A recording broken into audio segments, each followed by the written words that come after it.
bersama dengan kami dalam program spesial Ngopi Bareng Ngobrol Pintar ya. Kembali bersama dengan kami di studio seorang narasumber yang sudah kami undang pada hari ini. Beliau adalah dosen pengajar di Fakultas Hukum Universitas Pancamarga Probolinggo ya.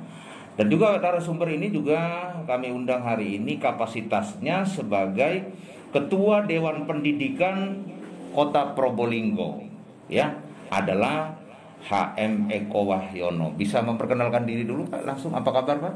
Baik, Assalamualaikum warahmatullahi wabarakatuh. Waalaikumsalam. Selamat malam untuk para pemirsa yang berbahagia. Kita bisa ketemu kembali di channel CB News. Biar enak bernafas. Maskernya dibuka dulu ya. Oke, selamat datang kembali di studio. Sehat Pak ya? Alhamdulillah. Baik, Pak Haji Eko Wahyono ya, selain dosen juga beliau adalah Ketua Dewan Pendidikan Kota Probolinggo. Saya mau tanya dulu sedikit Pak, kewenangan daripada Dewan Pendidikan itu seperti apa Pak?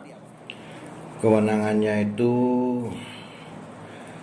yang utama adalah menyalurkan, mewadahi aspirasi masyarakat dalam kaitannya dengan pendidikan.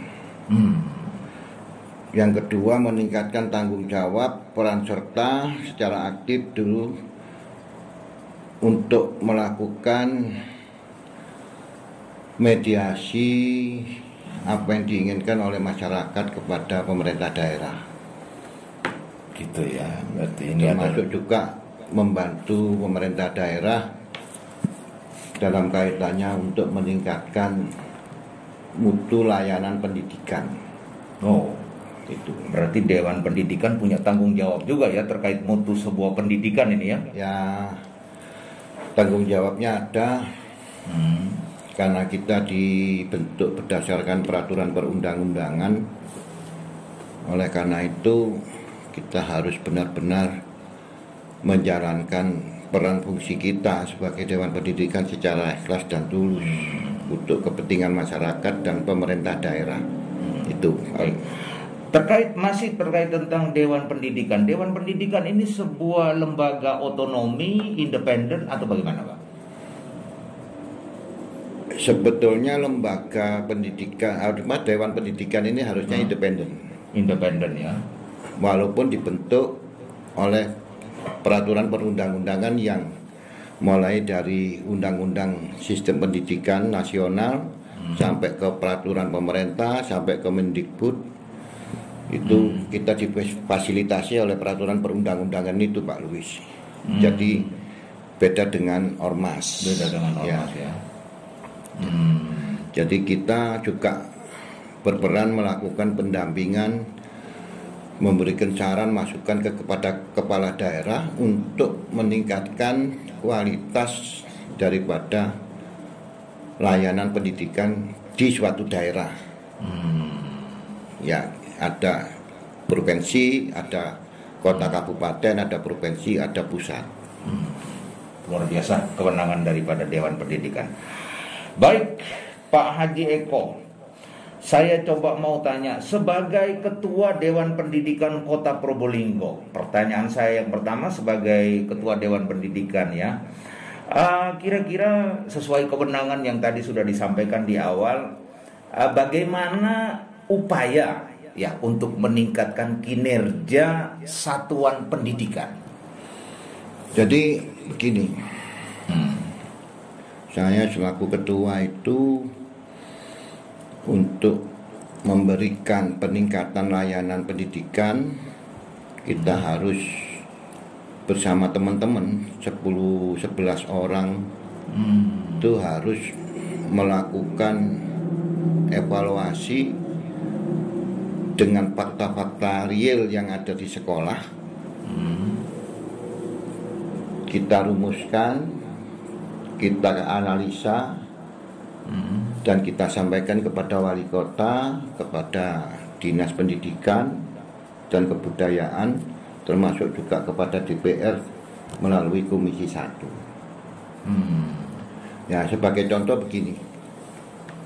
Sekarang ini ada PPDB. Penerimaan siswa baru. Kita turun ke masing-masing satuan sekolah. Tahun sekarang berapa yang diterima? Memenuhi rombel apa enggak? Kalau 3 tahun berturut-turut tidak memenuhi rombel, kita memberikan saran masukan kepada kepala daerah agar supaya sekolah ini di-merger dengan sekolah terdekat. Nah, gurunya bisa disebarkan ke sekolah lain di mana sekolah itu membutuhkan untuk peningkatan mutu pendidikan. Khusus di Kota Probolinggo, Pak Luis, ini perlu kami sampaikan kepada masyarakat di Kota Probolinggo bahwa dalam kaitannya dengan kualitas mutu pendidikan, layanan pendidikan di Kota Probolinggo ini sudah berjalan, di mana tidak ada lagi sekolah favorit. Ya, tidak ada lagi sekolah favorit seperti 5 tahun yang lalu, 6 tahun yang lalu itu masih ada sekolah favorit, sekolah unggulan. Sekarang ini oleh kepala daerah itu sudah diratakan, semua guru dipindahkan, dikuatkan untuk menguati satuan pendidikan yang ada di Kota Probolinggo. Nah, sehingga apa? Mutu pendidikan di Kota Probolinggo itu boleh dibilang ada pemerataan dan sama-sama saling berkompetisi untuk meningkatkan mutunya. Nah, di situ. Contoh kedua, ketika ada kepala sekolah yang pensiun, kita pantau, ya kita sampaikan ke wali kota, Pak Wali, kita kirim surat agar supaya tidak ada PLT. Jadi stok calon kepala sekolah supaya segera dimasukkan. Jadi tidak ada PLT kepala sekolah ya? Ada PLT kepala sekolah. Alhamdulillah. Mulai yang saya rasakan di masa periode saya, dari Habib Hadi ke kemarin Buruk Mini, apa yang kita sampaikan semua direspon. Kepala sekolah nggak ada yang PLT. Dan kami tidak menentukan siapa si A, si B jadi kepala sekolah, enggak. Yang kami minta adalah sekolah itu jangan sampai ada kepala sekolah yang PLT. Ada syarat-syarat kira-kira jadi kepala sekolah? Oh, tentunya ada ujiannya, Pak Luis. Ujian kompetensi untuk menjadi kepala sekolah. Dan itu harus melalui tes-tes berjenjang itu. Cuma Dewan Pendidikan ikut mengawal ya? Ya, mengawal itu. Jadi melengkapi kebijakan-kebijakan yang dilakukan oleh kepala daerah di dalam rangka untuk meningkatkan pelayanan pendidikan di Kota Probolinggo. Oke. Luar biasa kewenangan daripada Dewan Pendidikan ya. Oke, baik, Pak Haji Eko. Kemudian selanjutnya sebagai Dewan Pendidikan, selaku Ketua Dewan Pendidikan di Kota Probolinggo ya, masa baktinya ini kayaknya 2022 berakhir ini ya? Ya, Desember sudah berakhir. Sudah berakhir ya, oke. Makanya nanti kira-kira 3-4 bulan sebelum Desember itu sudah ada penjaringan kembali untuk calon pengurus 2023 ke 2028 ya. Oke. Saya masih tanya lagi seputar kewenangan daripada Dewan Pendidikan. Selaku Ketua Dewan Pendidikan di Kota Probolinggo, adakah upaya dalam mendukung peningkatan perangkat pembelajaran? Baik, Pak Luis, gini. Ketika kami kunjungan ke sekolah-sekolah dari pengurus Dewan Pendidikan, nah kita minta masukan dari satuan sekolah. Contohnya ketika ada ujian online, di mana waktu itu siswa-siswa menggunakan HP, menggunakan perangkat laptop sendiri, masih bisa numpang di SMP kalau SD. Nah, ini kan kewenangan ini kan kewenangan pemerintah daerah. Nah, dari situlah kita membuat masukan kepada kepala daerah agar supaya untuk tahun berikutnya bisa dianggarkan Satuan sekolah itu ada perangkat-perangkat komputer, walaupun hanya 40 unit atau 20 unit, tapi alhamdulillah kami pantau, insya Allah ya, insya Allah di seluruh kota, di SD dan SMP sudah lengkap. Sudah 90-100%? Insya Allah 100% sudah lengkap. Memiliki perangkat elektronik ya? Elektronik. Ketika anak ujian sudah cukup di sekolah masing-masing. Kecuali sekolah swasta? Kecuali sekolah swasta. Karena swasta itu masih tidak masuk bagian dari, tapi dalam pembinaan pemerintah daerah. Dia bisa mau minta sumbangan dari manapun kan boleh. Itu. Ya. Tapi tidak luput, pemerintah daerah juga memberikan bantuan dukungan kepada sekolah-sekolah swasta. Itu. Artinya selaku ketua Dewan Pendidikan ini, kira-kira selain sekolah negeri, sekolah swasta di Probolinggo juga sudah kira-kira mayoritas sudah terpenuhi kira-kira? Belum ya. Masih ada sekolah yang masih ini ikut di sekolah satuan lain. Sekolah swasta bisa menjadi anak sekolah di negeri, artinya anak-anak binaan negeri. Ada juga yang sekolah nanti satu lingkup ketika ujian, ini ada sekolah swasta yang mampu, kita ikut di sini, ujian di sini. Luar biasa. Karena pendidikan di kota Probolinggo dan kota-kota lain itu ada dua kan Pak Luis. Ada yang ikut Kemenak, ada yang ikut Dinas Pendidikan dan Kebudayaan. Yang Kemenak ya Kemenak, yang lewat Dikbud ya Dikbud. Ya. Gitu ya. Oke, jadi termasuk ada upaya juga peningkatan perangkat pembelajaran ini ya. Ya. Jadi itu kita harus upayakan karena ya kebijakannya kan ada di kepala daerah. Itu pun kami nyadari juga harus paham bagaimana kemampuan anggaran daerah. Kan begitu daerah ya. Jadi masih kewenangan di daerah ya? Iya, di daerah. Oke. Selanjutnya masih dengan fungsi dan kewenangan daripada Dewan Pendidikan. Selama menjabat sebagai Ketua Dewan Pendidikan, ini bagaimana menyikapi terjadi keluhan wali murid terkait dana sumbangan? Saya lihat ini kadang sering viral ini.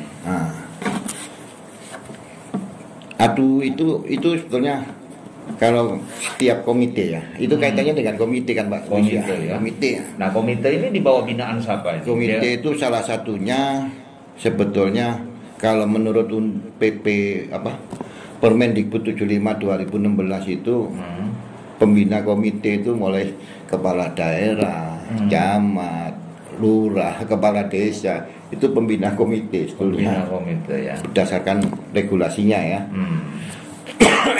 Nah, tetapi kami mulai periode sebelum saya, itu sudah saya sekarang meneruskan juga tiap tahun selalu memberikan penguatan terhadap komite dan memberikan arahan terhadap komite terhadap hal-hal yang berkaitan dengan peningkatan mutu pendidikan di satuan sekolah itu yang digalang oleh komite. Makanya setiap komite itu harus paham benar dengan RKAS, rencana kegiatan anggaran sekolah. RKAS ya, rencana kan kegiatan anggaran sekolah ya. Sebelumnya itu yang buat siapa RKAS? Sebelumnya ada RKS, rencana kegiatan sekolah. Rencana kegiatan sekolah ini yang nyusun siapa itu? Disusun oleh Dewan Guru. Oh, Dewan Guru. Dewan Guru yang berpedoman pada kurikulum. Kurikulum pendidikan ini kan sifatnya kan nasional, Pak. Nah, kalau yang masuk ke daerah masing-masing kan, kalau saya nyebutnya kurikulum lokal. Itu yang menampung kearifan lokal. Namanya kurikulum bahasa Indonesia itu nasional. Tapi juga ada di daerah menggunakan bahasa Jawa Bahasa Madura yang di Madura, bahasa Sunda yang di Sunda itu boleh, Pak. Nah, dari situ RKAS itu di breakdown lagi ke RKAS. RKAS ini sumbernya paling tidak ada dua, yang pokok dua. Bos pusat, kalau daerah mampu memberi posda, bos daerah dari APBD. Jika masih kekurangan, ini biasanya sekolah bersama komite. Tapi yang berperan adalah komite untuk mendukung kekurangan kegiatan ke anggaran untuk pelayanan satuan pendidikan. Sementara dari anggaran daerah melalui posda disalurkan juga. Iya. Tapi ini dua-duanya kisi-kisinya nggak boleh sama. Nah, dari situ yang terkait dengan yang ditanyakan Pak Luis terkait dengan itu pungutan nggak boleh. Sudah diatur di pungutan nggak boleh. Nah, Permendikbud 75. Yang boleh ini apa? Sumbangan boleh. Jadi sumbangan itu ketika RKAS sudah dibuat sumbangan. Sumbangan itu harus membuat proposal. Diketahui oleh kepala sekolah. Ngajak studi atau dunia pendidikan boleh, dunia industri boleh, terus minta kepada wali murid boleh. Dan itu harus dipertanggungjawabkan setiap semester, akhir semester itu harus disampaikan ke wali murid. Harus ada pertanggungjawaban. Ada pertanggungjawaban. Jadi nggak setahun habis diem, itu setiap semester harus Itu sesuai regulasi loh yang sampaikan. Ini bukan pendapat pribadi saya, ini berdasarkan regulasi. Tiap semester harus disampaikan. Pertanyaan saya, bagaimana Anda menyikapi sebagai ketua Dewan Pendidikan ketika terjadi keluhan wali murid terkait dana sumbangan ini? Nah, ya mungkin keberatan atau bagaimana? Bagaimana selaku ketua Dewan Pendidikan? Kami sebelum terjadi sudah melakukan pembinaan terhadap komite. Ini sudah terjadi. Nah, yang ini sudah terjadi dan sudah jadi keluhan. Ya, kita komunikasikan dengan sekolah. Tindakannya seperti apa? Ya nanti lihat kondisinya kan Pak. Kondisinya kira-kira ini umpamanya ada juga yang terjadi beberapa tahun yang lalu itu ada anak tidak bayar sumbangan, ijazahnya nggak boleh keluar. Kita datangi. Ya sudah barang tentu yang datang ya bukan saya pribadi selaku ketua ya, kan pengurus anggota teman-teman saya kan banyak. Komisioner ya. Kita tugaskan teman-teman untuk memediasi harus dikeluarkan. Kalau cuma itu kan kalau memang orang tuanya nggak mampu, ya kita harus bela. Artinya harus kita mediasi lah supaya bisa dikeluarkan. Oke, baik. Ini mumpung ada di layar kaca. Ini masih berkaitan tentang menyikapi terjadinya keluhan wali murid terkait dana sumbangan. Supaya tidak terjadi perdebatan itu, langkah awalnya seperti apa? Ya seharusnya gini Pak. Yang harus dilakukan oleh si namanya komite ini. Komite itu harus membuat perencanaan. Kalau minta sumbangan kan nggak boleh harus dikebiaruyah istilahnya, anunya kan gitu.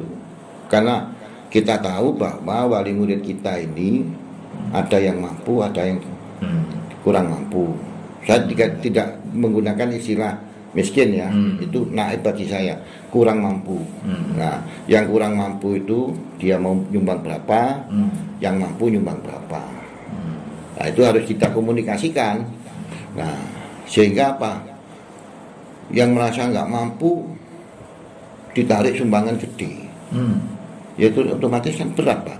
Setelah tidak bisa malah ada sanksi-sanksi. Tidak bisa, sanksi-sanksi ijazahnya tidak dikeluarkan, yang tidak boleh ikut ujian ini dan sebagainya, tidak boleh ikut semesteran.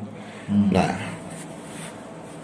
sebagai ketua dewan ini, bagaimana cara menengahinya nanti? Ya kita datangi ke sekolah kan, kita komunikasikan dengan kepala sekolah. Pasti selesai ya? Ya selesai juga, harus selesai juga. Gitu kewenangannya ya. Oke baik pemirsa, jadi andai kata seperti tadi yang kita sudah bincang-bincangkan ya, berkaitan tentang apa yang dikeluhkan oleh wali murid itu di Kota Probolinggo khususnya ya, itu namanya adanya Dewan Pendidikan. ya, yang sekarang bersama dengan saya adalah Ketua Dewan Pendidikan Kota Probolinggo periode 2017 sampai 2022. Gitu Pak ya. Ada kantornya ini Pak? Ada kantor kita di SD Kanigaran 6. SD Kanigaran. Nah, di situ ada yang stay di sana? Sekali waktu datang. Oh, sekali waktu. Enggak harus standby, tapi di situ ada staff, ruang ya. Ada ruang, ada staf dari Dinas Pendidikan itu yang anunya pengawas ya. Di situ yang bantu. Ya tidak, karena kita kan juga punya pekerjaan yang lain. Oke. Nah, ini juga perlu Pak Luis. Harus kita sampaikan ke masyarakat. Nanti dikiranya Dewan Pendidikan itu dapat honor, Pak. Ya, kita nggak dapat honor, Pak Luis. Nggak dapat honor ya. Nggak dapat apa ya? Ya sih honor lah. Ngomong gaji ya bukan pegawai. Jadi kita itu menjalankan fungsi tugas Dewan Pendidikan itu secara ikhlas, tulus. Tapi diatur oleh undang-undang ya? Ya diatur oleh undang-undang. Kita nggak dapat honor, nggak boleh dapat honor. Baik, Pak Haji Eko. Ya. Oke baik Pak Eko, ini lagi viral, lagi trending topik di Kota Probolinggo khususnya sebagai Ketua Dewan Pendidikan atau mewakili Dewan Pendidikan menyikapi terkait adanya penggunaan anggaran BOSDA yang akhirnya Kepala Dinas Pendidikan dan Kebudayaan Kota Probolinggo ditahan oleh Kejari Kejaksaan Negeri Kota Probolinggo. Sebagai Dewan Pendidikan, sikapnya kira-kira seperti apa ini? Jadi gini Pak Luis, terkait dengan yang sudah terjadi, di mana ya pertama ya saya nyampaikan ya keprihatinan ya. Prihatin ya. Otomatis keprihatinan gitu. Kalau bicara anggaran pos itu kami tidak boleh masuk ke dalam.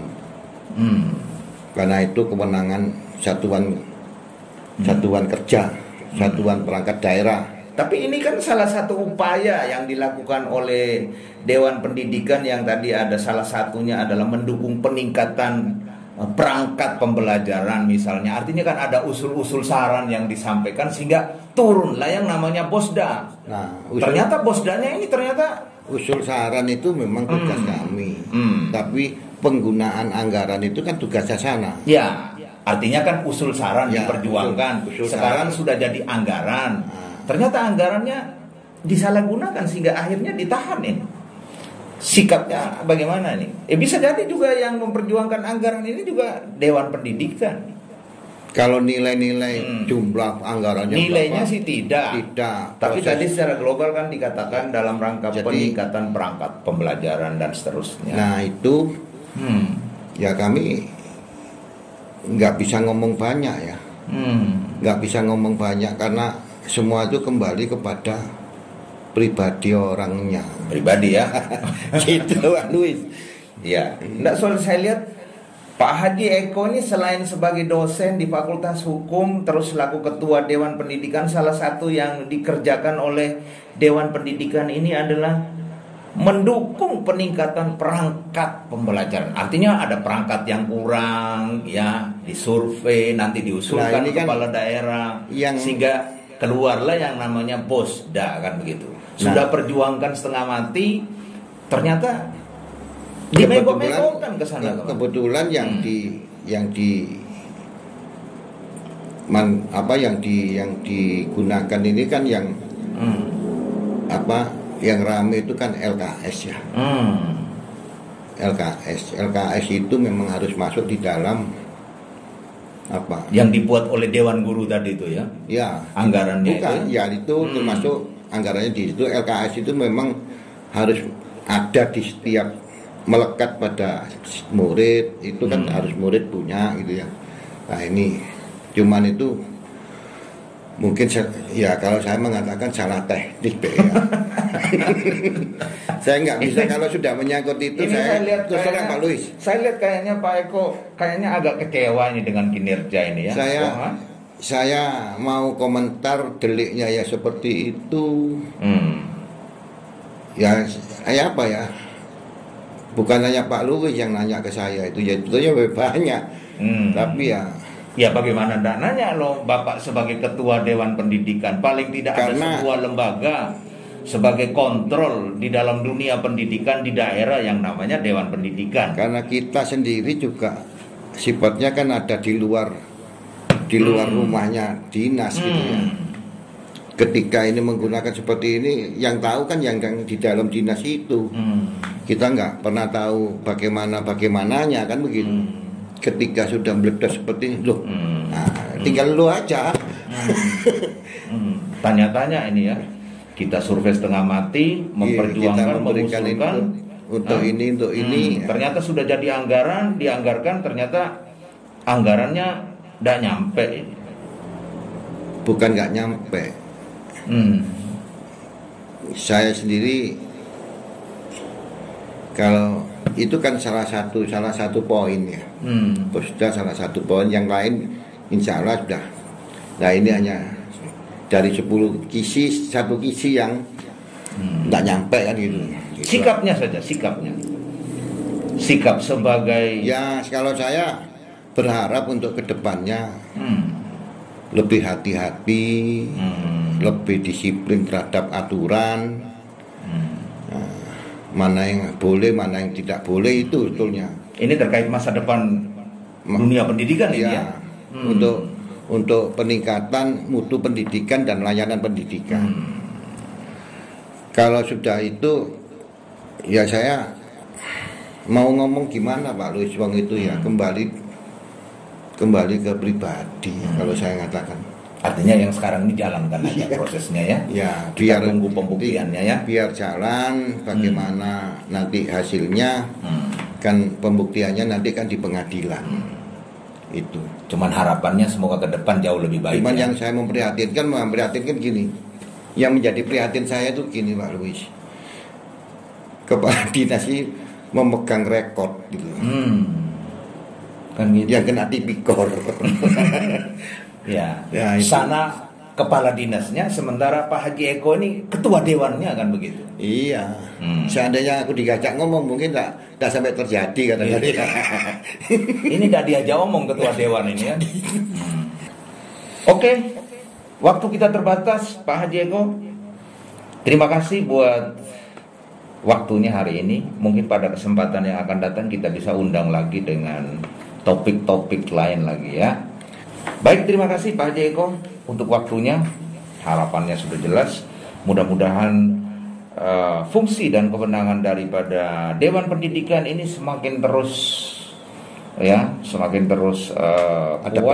ada peningkatan sehingga selain memberikan dukungan dalam peningkatan perangkat seperti tadi ya, sebagai fungsi kontrol juga kayaknya, pengawasan di luar, di eksternal, semoga terus berjalan. Oke, terima kasih buat waktunya. Oke, baik pemirsa, demikianlah bincang-bincang kami pada hari ini dengan Ketua Dewan Pendidikan Kota Probolinggo, Haji HM Eko Wahyono SH MM MHum ya, selaku pengajar atau juga dosen Fakultas Hukum di UPM dan juga Ketua Dewan Pendidikan Kota Probolinggo. Terima kasih buat waktunya Pak ya. Terima kasih Pak Luis. Demikianlah liputan kami dari Probolinggo, Jawa Timur. CB News untuk kita semua.